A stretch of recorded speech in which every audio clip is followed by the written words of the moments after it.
주님께서 여러분과 함께 거룩부가 저는 거룩한 복입니다.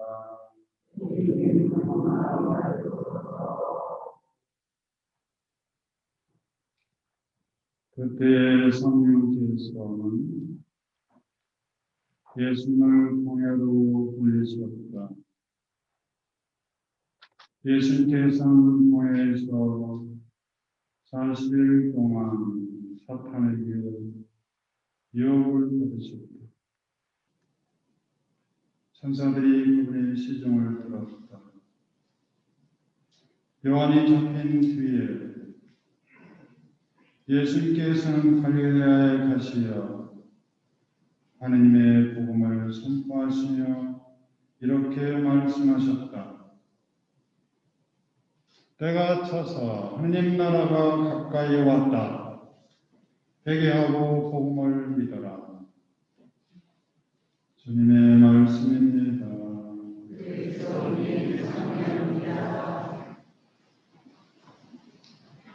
네, 주님 이름으로 사랑합니다. 네, 아마 여러분은 지금 세대의 성령장 디모데오 신부님이 왜 서 있지 않고 다른 신부가 있나 그런 생각을 가질 수도 있겠죠? 아니에요? 네, 4년 반 동안 아주 많은 일도 하시고 많은 성을 주셔서 아마 여러분에게 마음에 남아서 기도를 계속해 주시라 믿습니다. 정은정 신부님, 최원석 신부님 감사드리고 또 어디 가셨는지 우리 정 신부님은 저기 교황님 곁으로 가셔서 아마 교황님이 크게 쓰시겠죠? 우리 기도하도록 합시다. 정현정 신부님이 이렇게 보니까 모든 일도 잘하시는데 얼굴도 잘생겼죠? 네. 친구, 교우들에게 아주 따뜻하게 인사도 이렇게 해주시고, 한 분 한 분. 그 다음에 안수도 이렇게 해주셔서 치료해주시고, 이렇게 오실 때 이렇게 환영받고 오셨는데, 벌써 4년 반이 지나서 또 가셔요. 너무 빠르죠? 세월이. 이렇게 떠나오는, 운이 오는데, 떠나보내신 여러분의 마음이 이렇게 담겨있네요.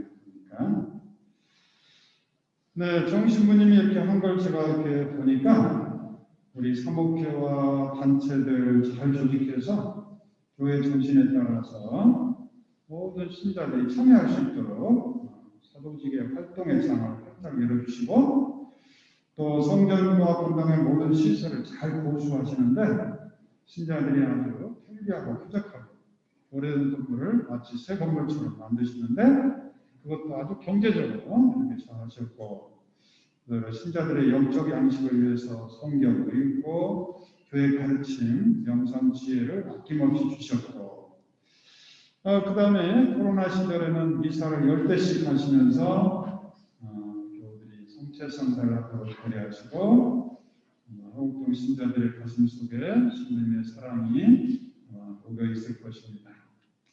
이처럼 가정 방문도 2번씩 하시고 병자 방문하시고 연도가 났을 때 성가를 방문해서 기도해 주시고 이렇게 백성을 사랑하는 사제 아주 아름다운 사제죠. 또 교회 부르심에 또 기쁘게 응답해서 새 임지에 가서 행복하게 살도록 우리가 기도하고 교회가 교황님이 크게 쓰시도록 기도합시다. 자, 오늘 복음에 보면 예수님께서 광야에 가서 무엇을 했다고 되어 있죠? 유혹을 받으셨다. 우리 모두가 다 유혹을 받고 살아가죠? 화를 안 내야 되는데, 짜증을 안 내야 되는데, 자꾸 우리가 유혹을 받고 짜증을 내고, 그 다음에 말도 함부로 하게 되고, 아차! 하면서 내가 유혹에 빠졌구나, 알게 되죠? 우리 주님은 유혹받을 때 사람은 빵만으로 사는 게 아니라 하나님의 말씀으로 산다고 말씀에 늘 길을 비우시는 모범을 우리에게 보여주셨습니다. 그리고 나서 하늘나라 다가왔다고 선포하시죠. 제가 아는 아주 자주 만나는 분이 하루 종일 우울하다고 저에게 이야기해서 사연을 들어보니까 이해가 갔어요. 아들이 2년 동안 취직이 안 됩니다. 그 아이가 대학교 졸업할 때까지만 해도 엄마의 자랑이었어. 주의 학교도 하고 학교도 괜찮은 학교 다니고. 그런데 취직이 안 되니까 이게 엄마가 힘들었죠. 본인은 얼마나 그러겠어요. 본인도 답답하고 뭔가 엄마에게 보여주고 싶은 건데 안 되는 거죠. 그러니까 아이가 2년 동안 그러다 보니까 아이가 이제 뭔가 짜증이 나는 거죠. 짜증 나면 누구한테 화풀이해요? 만만한 엄마에게 화풀이 하는 거죠. 엄마가 받아주니까. 근데 이게 하루 이틀이 아니고 2년 동안 그러니까 엄마가 우울해져요. 우울증에 걸려요. 그런 상황이 됐어요. 저에게 연락이 왔어요. 그래서 제가 그래요. 이해가 가는데 아들이 그런 어려움이 있다고 엄마가 똑같이 행동할 수도 있고 아니면 주님의 은총으로 아들은 지금 어려운 상황인데 엄마라도 주님의 사랑과 은총으로 기쁘게 살 수도 있다. 그러니까 아들의 기분에 따라 엄마의 기분을 연결해 놓아버리면 우리가 인생의 반은 우울하게 살 수밖에 없는데 그걸 선택할 건가? 선택이요? 그래요. 선택하는 거예요. 내가 주님의 딸로서 기쁘게 사는 것도 내가 선택하는 것이고 아무리 누가 유혹하고 자극하고 남편이 힘들게 하고 누가 나를 욕하고 그러더라도 내가 우울하게 기분 나쁘게 사는 것도 내가 선택하는 거예요. 선택이요? 그렇죠. 우리는 어려서부터 누가 화내면 자동적으로 화내는 것을 습관화됐기 때문에 내가 선택한지 안 한지 모르고 자동적으로 반응하는 거예요.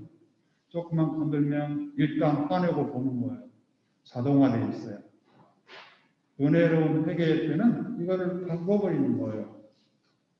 내가 왜 저 사람의 기분에 내 인생을 걸어놔야? 내가 저 사람의 인정을 받아야 내가 행복하고 인정 못 받으면 내가 우울해지고 그렇게 걸어놓고 살면 결국 나는 주님의 자녀가 아니고 저 사람의 종이 되어버리는데 그렇게 되기를 원하나요? 그렇지 않는데도 불구하고 어려서부터 습관화됐기 때문에 누가 조금만 뒷담화 한다면 뭔가 기분이 나쁘고 뭔가 따져야 되고 저녁에 잠 못 자고 어떤 사람은 상대방이 자기를 힘들게 함에도 불구하고 그것을 계속 생각하고 잊어버릴까봐 저녁에까지 묵상하고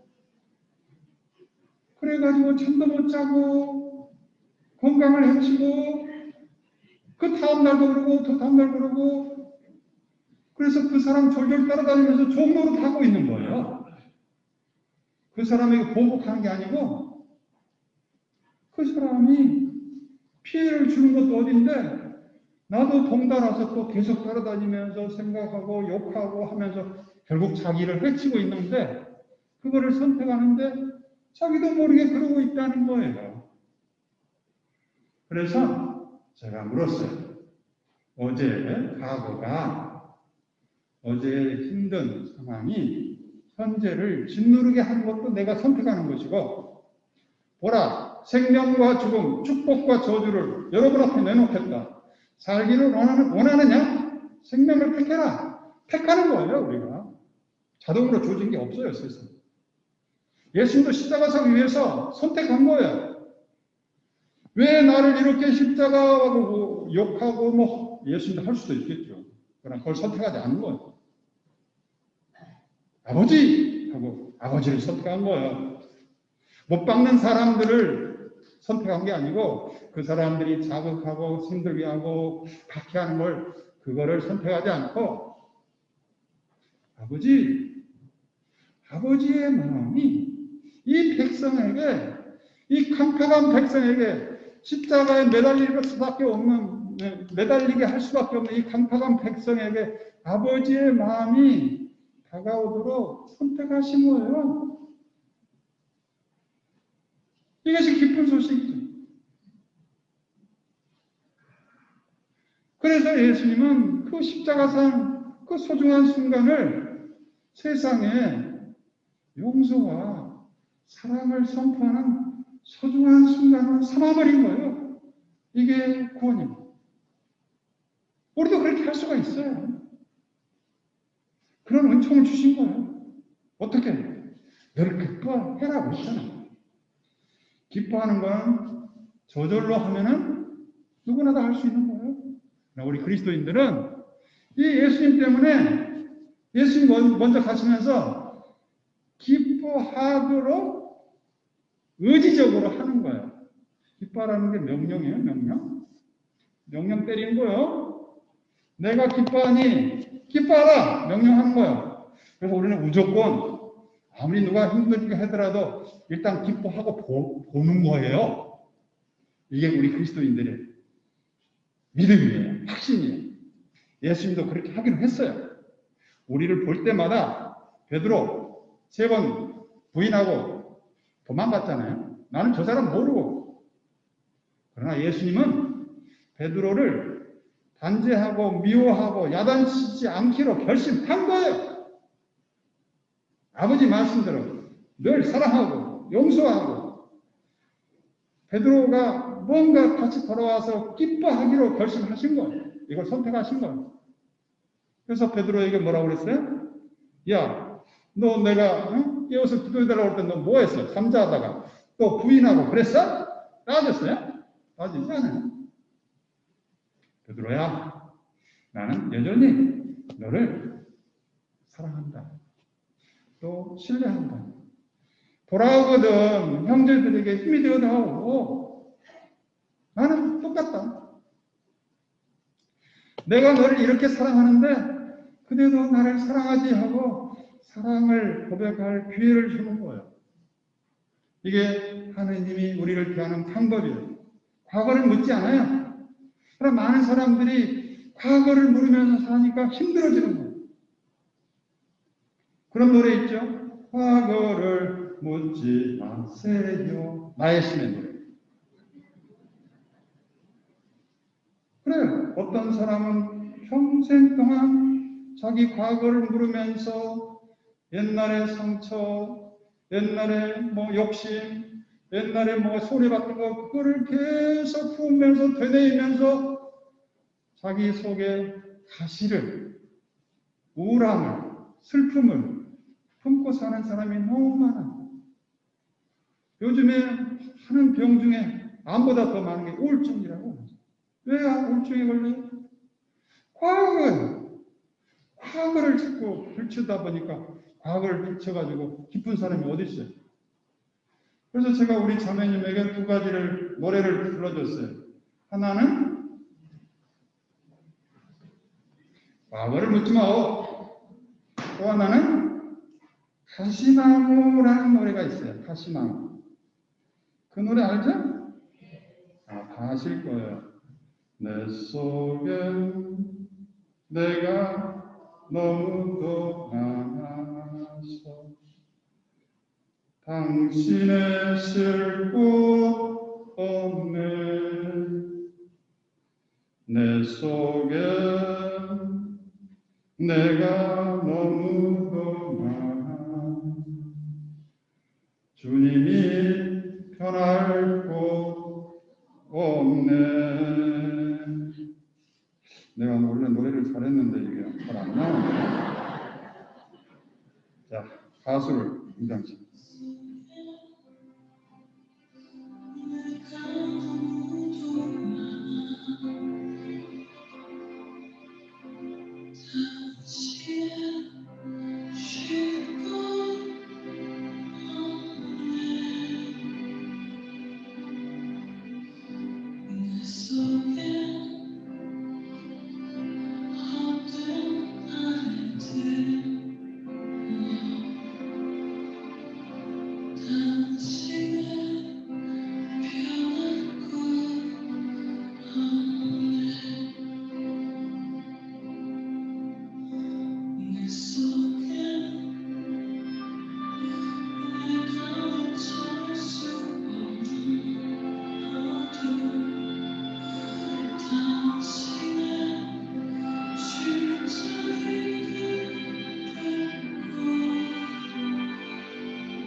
많은 사람들이 자기도 모르게 이런 어두움을 끊임없이 선택하면서 자기 안에 가시를, 어둠을 품고 살아가.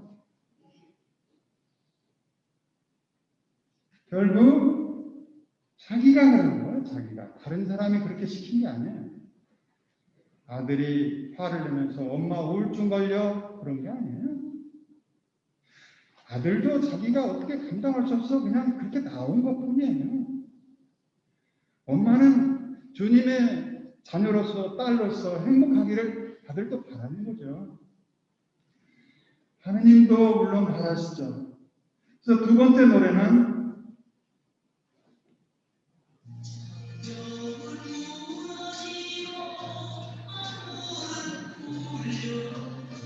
어둡고 외로웠던 세월도 흘러 그전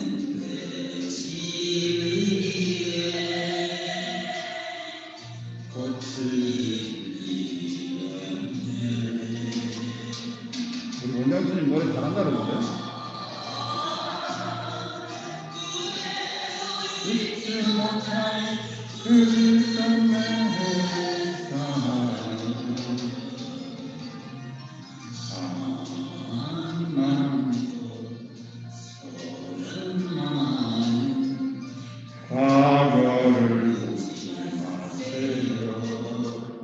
과거를 어떻게 해요? 묻지 마세요, 이제. 누가? 내가. 다른 사람 묻지 않아요. 그냥 지나가는 거예요. 문제는 내가 늘 내 과거를 묻고, 우울한 것만 생각하고, 그 다음에 죄책감을 생각하고, 열등감을 생각하고, 이것이 나를 힘들게 합니다.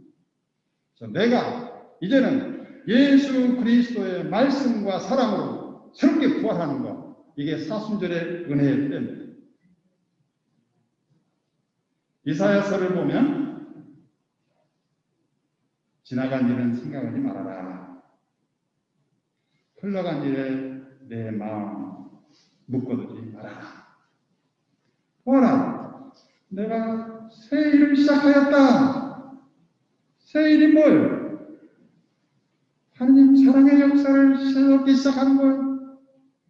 베드로야, 내가 너를 여전히 사랑하는데 너도 나를 사랑하지?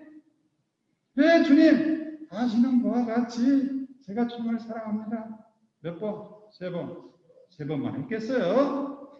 베드로는 평생 동안 이 주님의 말씀을 잊을 수가 없었어요. 매일매일 반복하면서 주님, 제가 주님을 사랑하는지 주님은 아십니다. 베드로야, 너는 나를 사랑하느냐는 이 말씀을 끊임없이 반복한 거예요.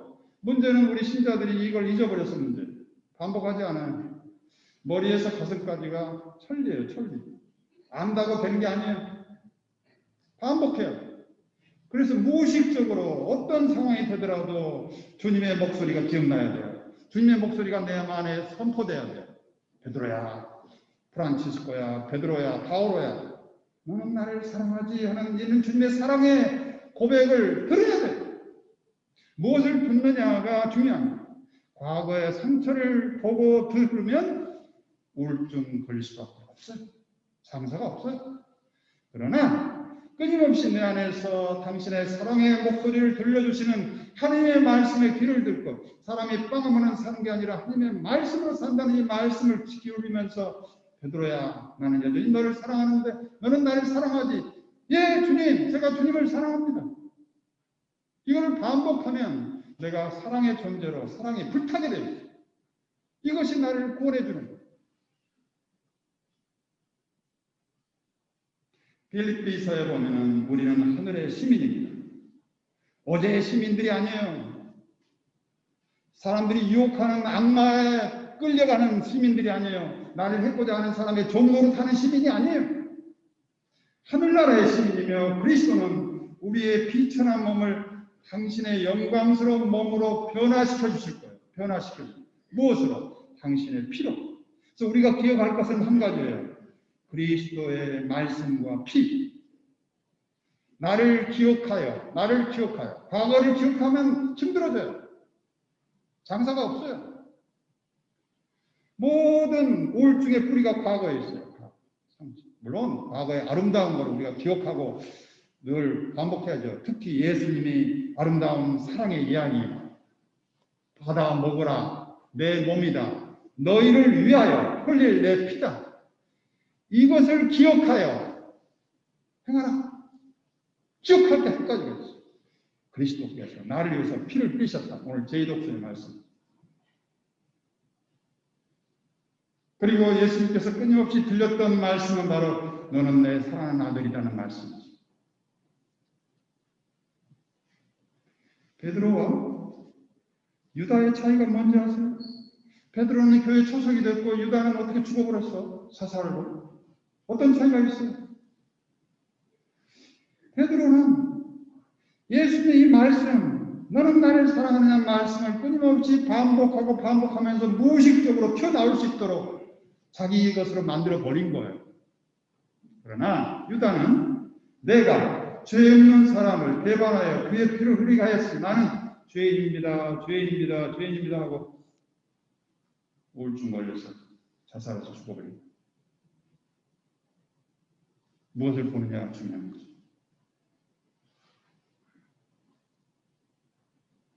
그리스도께서는 죄 때문에 단 한 번 고난을, 누구 죄요? 우리 죄.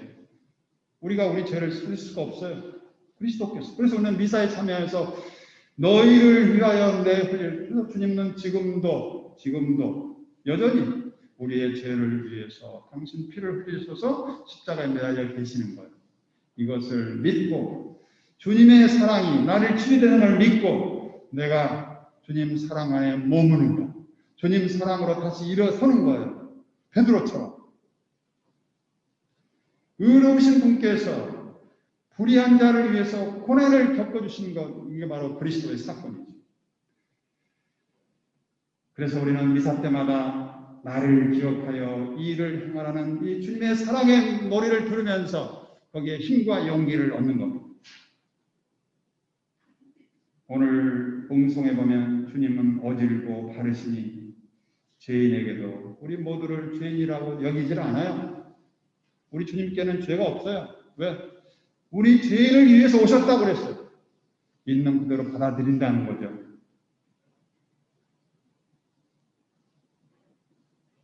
오늘 제1독서 보면 내가 무지개를 구름 사이에 둘 것이니 그것이 나와 세상 사람들, 나와 땅과 세상 사람들과의 계약의 표징일 것이다.